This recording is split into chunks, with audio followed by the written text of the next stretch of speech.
Hello and thanks for joining us here on France 24 for France in Focus. In this edition, we're going to be looking back at the year 2016 as well as looking forwards to what 2017 might have in store for us.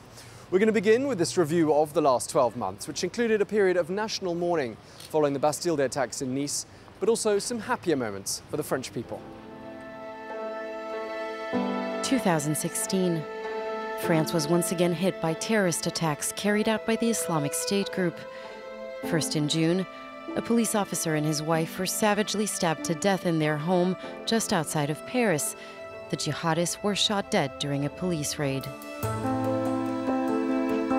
A month later, two Islamist terrorists slit the throat of an 85-year-old priest during Mass at a Catholic church in Normandy. Here too, both assailants were shot dead by police. But the deadliest terror attack of all was carried out in Nice, when a 19-ton cargo truck was deliberately driven into crowds celebrating Bastille Day on the Promenade des Anglais. 86 people died, including 10 children. The driver was shot and killed by police during an exchange of gunfire. Ces gens détruits, ces familles, quelle vie ils auront demain, dites-moi?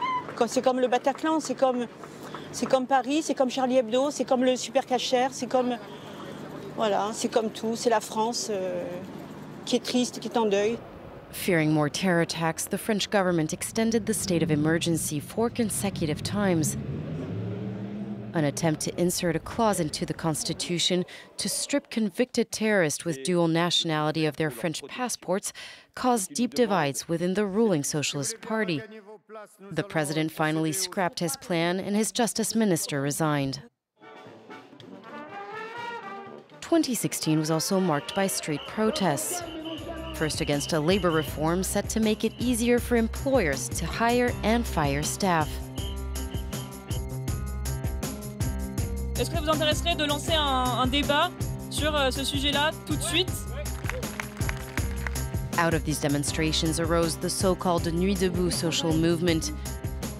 Overriding 5 months of street protests, the French government finally decided to invoke special powers to push the law through Parliament. Police forces too took to the streets to protest an ever-increasing workload. C'est d'abord pour dénoncer la haine anti-flic. Their strike followed several Molotov cocktail attacks against police officers in the Paris suburbs. But police forces were also criticized after a young man died in custody on July 19th.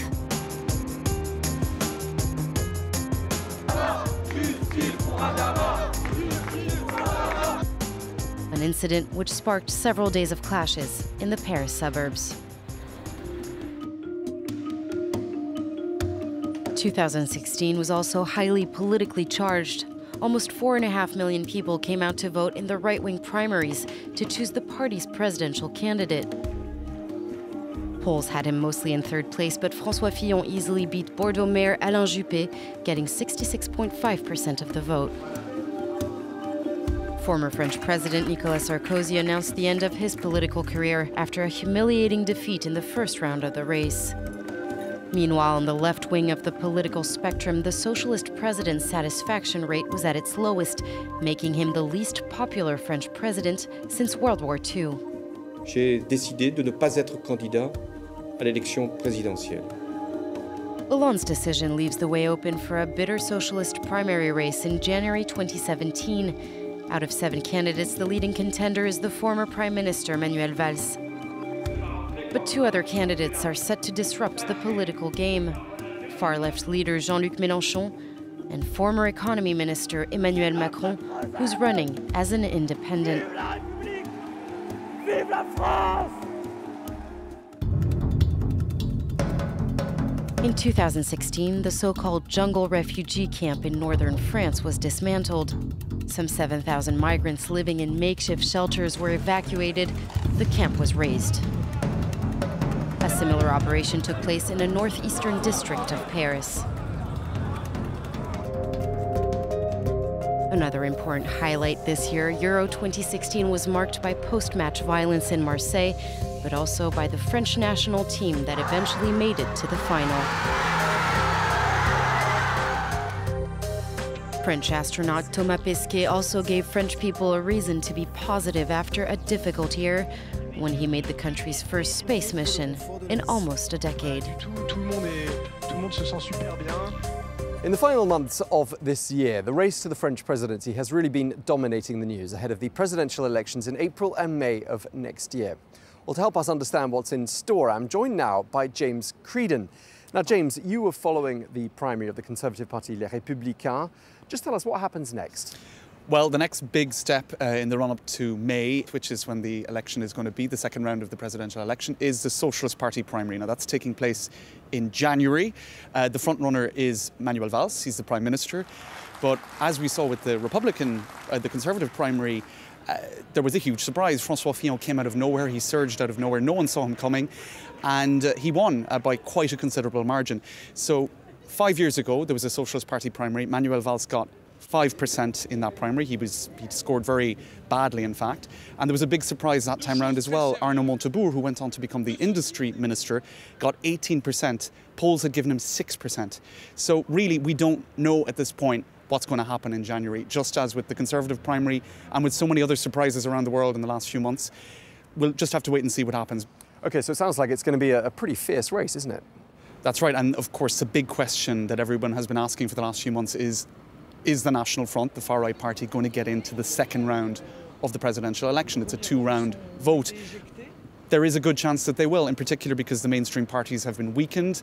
In recent times, the National Front has surged. Last year, there were regional elections, and the National Front had the biggest score. So there is a real possibility that they will get into the second round of the election.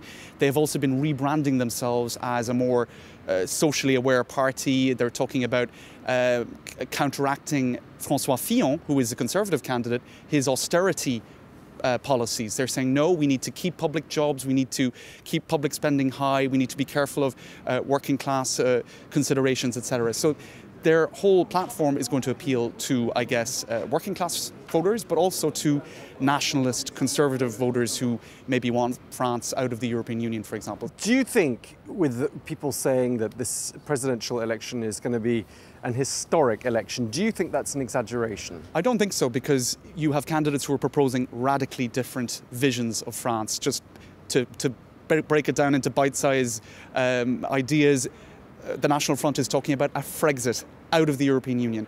François Fillon is talking about a very serious austerity programme.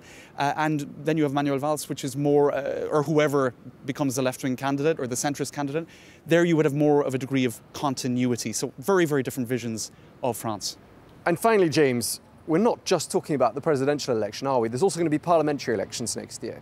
That's right, and as we were saying, with very different visions of France, if you have a president representing one programme and the parliament stacked against that presidential programme, it could produce a deadlock. So there's going to be a lot of attention in ensuring as well that the president will have the parliament on his side. All parties will be concerned with that. OK, well, thank you very much indeed for that, James Creedon. Well, as we were hearing, next year is going to be a big year for political events, but not only political events. There's also going to be some big news stories in the world of culture. Let's take a look at some of them. The Grand Palais, the setting for an exhibition that in the spring will take a fresh look at one of the fathers of modern sculpture, Auguste Rodin. A celebration of his life and work 100 years after his death. Yves Saint Laurent will also be in the spotlight, with a museum dedicated to the legendary designer opening in the autumn. Located on the site of the Haute Couture house where he conceived his collections until his death in 2002, the museum promises to immerse visitors in the heart of Saint Laurent's creative process. Music lovers have plenty to look forward to too. In April, La Scène Musicale opens its doors on the island of Séguin to the west of Paris. The giant ocean liner-shaped concert space has 2 auditoriums. It will play host to classical and pop concerts, but also dance companies, notably Alvin Ailey's American Dance Theatre.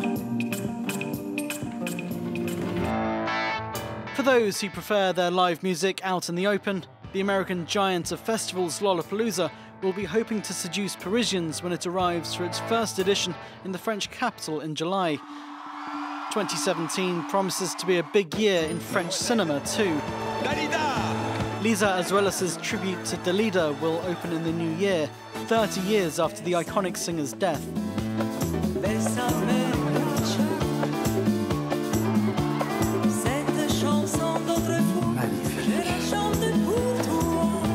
Also on the cards, actor and director Guillaume Canet's Rock and Roll.